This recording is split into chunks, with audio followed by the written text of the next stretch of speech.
আসসালামু আলাইকুম সুপ্রিয় নিবন্ধনধারী ও নিবন্ধন প্রত্যাশী ভাই ও বোনেরা। আশা করি আপনারা ভালো আছেন। আজ আমরা মেরিট লিস্ট কিভাবে দেখতে হয় সে সম্পর্কে একটা বিস্তারিত আলোচনা করব এবং মেরিট লিস্ট কেন গুরুত্বপূর্ণ সে সম্পর্কে আপনারা জানতে পারবেন। প্রথমে আপনারা একটা ব্রাউজারে যাবেন, গিয়ে ওখানে লিখবেন এনটিআরসিএ মেরিট লিস্ট 2024 বা 25 লিখলেই হবে। আমি লিখলাম, লিখে সার্চ করলাম। এখন দেখেন, আসার পর আসবে এখানে অনেকগুলো অপশন আসবে। এর মধ্যে আপনারা প্রথমটাতে যাবেন, এনজিআই টেলিটক .com। এখানে আমরা গেলাম, নেট স্লোর কারণে হয়তো একটু প্রবলেম হচ্ছে। এরপরে আপনারা আসার পর আপনারা যাবেন, সর্বনিচে দেখবেন যে কিছু এখানে অপশন রয়েছে, নিচের দিকে দেবেন। এই যে এখানে আসতেছে আপনাদের কম্বাইন্ড ন্যাশনাল মেরিট লিস্ট, এই অপশনে আপনারা ক্লিক করবেন। এখানে ক্লিক করলে দেখবেন যে আপনাদের চুজ লেভেল আসবে। এখানে ওকে করে আপনারা দেখবেন, আপনারা যদি স্কুল হয় স্কুলে ওকে করবেন। করার পর দেখবেন যে অলরেডি মেরিট লিস্ট কিন্তু এখানে সাবজেক্ট আপনারা ধরে দিতে পারেন। মনে করেন আপনার সাবজেক্টটি হচ্ছে কৃষি, এগ্রিকালচারে ক্লিক করবেন। এই যে মেরিট লিস্ট চলে আসতেছে, এটি হচ্ছে আসলে মেরিট লিস্ট।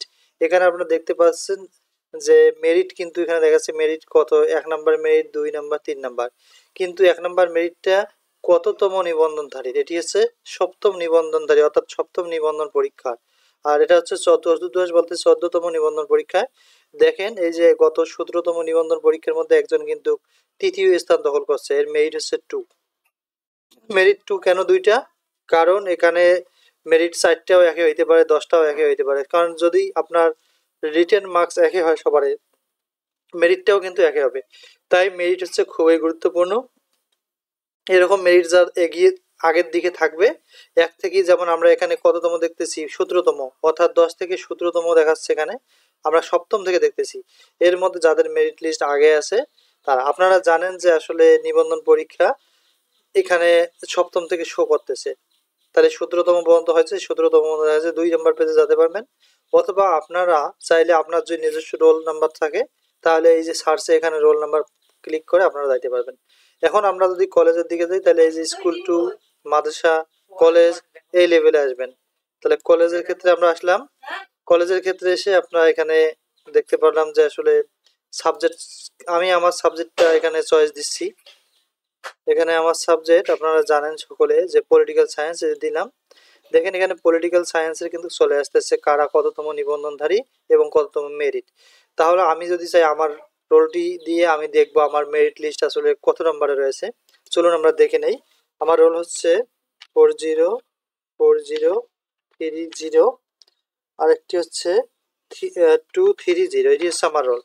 দেখেন আমার রোল দিয়ে সার্চ দেওয়া মাত্র কিন্তু এখানে আমার নাম সহ মেরিট লিস্ট এবং এক্সাম কততম সুন্দরভাবে কিন্তু চলে আসছে। তাহলে আমি এই যে জানলাম যে কলেজ আমার পলিটিক্যাল সায়েন্স, আমার মেরিট লিস্ট হচ্ছে 882, আর রোল হচ্ছে আমার, অর্থাৎ এক্সাম কততম পরীক্ষা, নিবন্ধন পরীক্ষাটি 17তম, নাম সহ কিন্তু এখানে চলে আসছে। তাহলে এভাবে আপনারা সুন্দরভাবে দেখতে পারবেন যে আসলে কার কত নাম্বারে আছে সিরিয়াল।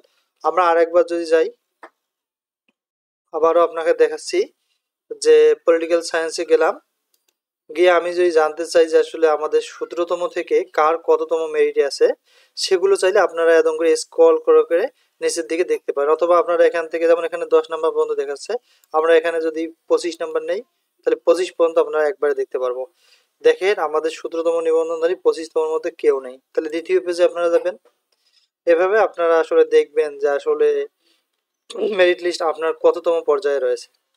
এখন মূল কথা হলো এখানে আসলে এগুলো দেখার উদ্দেশ্য হচ্ছে যে আপনারা মেরিট লিস্টে, অর্থাৎ আপনারা সবসময় লক্ষ্য রাখবেন যে 17তম থেকে তো প্রায় সবারই জব হয়ে গেছে, 1 থেকে 17তম, শুধুমাত্র আপনারা 18তমটা এইভাবে স্ক্রল করে করে দেখবেন যে 18তম যে আপনার সাবজেক্টে কতজন পাস করেছে এবং আপনার মেরিট লিস্টে কততম। তার মধ্যে আপনার মেরিট লিস্ট 1900 2000 হতে পারে, বাট নো টেনশন, চিন্তার কোনো কারণ নেই। কারণ 2000 3000 যতই হোক আপনার পোস্ট অনুযায়ী আপনি কিন্তু পাস করেছেন এবং আপনার জবটি হবে।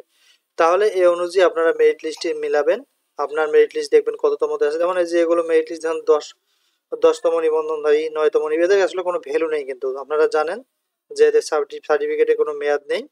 তাই এদের কোনো, এগুলো মেরিট লিস্ট দেখে লাভ নেই। আপনারা সবসময় ফলো করবেন আপনার 18তম নিবন্ধনের মধ্যে কতজন পাস করেছে এবং আপনার সাবজেক্টে আপনার মেরিট কততম, সে অনুযায়ী কিন্তু আপনাকে চয়েস দিতে হবে।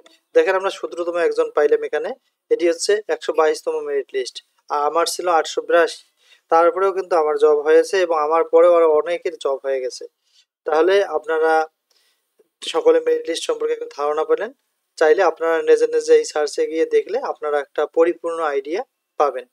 ইনশাল্লাহ মেরিট লিস্ট সম্পর্কে আশা করি আপনাদের আর কোনো ধারণা থাকলে আপনারা কমেন্ট করবেন, ইনশাল্লাহ আমি উত্তর দেওয়ার চেষ্টা করব।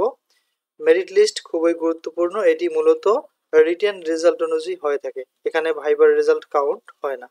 তো ধন্যবাদ সকলে। আমাদের তথ্য টিপসগুলো যদি ভালো লাগে আপনাদের, অবশ্যই আমাদের চ্যানেলটি সাবস্ক্রাইব করবেন। আসসালামু আলাইকুম।